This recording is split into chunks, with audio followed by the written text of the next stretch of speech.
Gee, guys, you have this historic treasure of our community heritage in your trust, and you have let us down.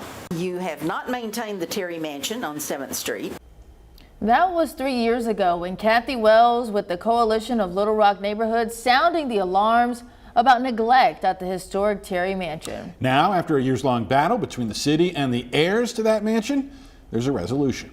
Thank you for joining us tonight. I'm Rolly Hoyt. And I'm Faith Woodard. The city not only settling with the family, but also returning the deed to them. New tonight, THV 11's Ashley Godwin explains what's coming next for this historic Little Rock home.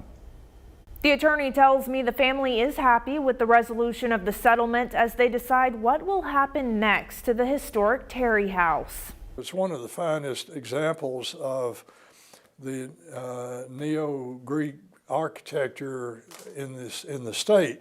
Richard Mays is the attorney for the family of the Terry Mansion. Since 2021, he has been working with them after the historic site sat untouched with no plans for renovation or preservation.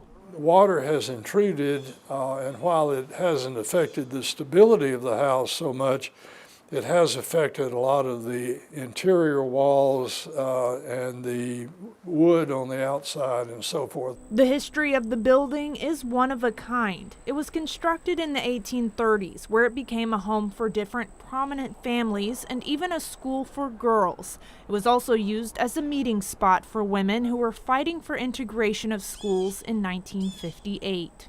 In 1964, it was donated by the Terry family to the city of Little Rock for the Arkansas Museum of Fine Arts. Now, decades later, it is a shell of its former glory waiting to be utilized. It needs a lot of renovation and repair.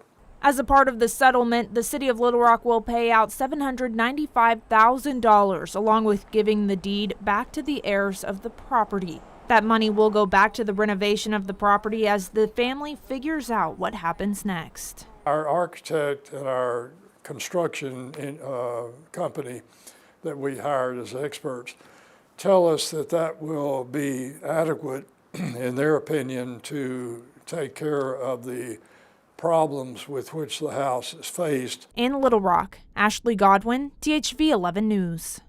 Ashley, thank you. Back in 2021, when we first covered this story, the Quapaw Quarter Association estimated the place needed at least $1.2 million worth of work.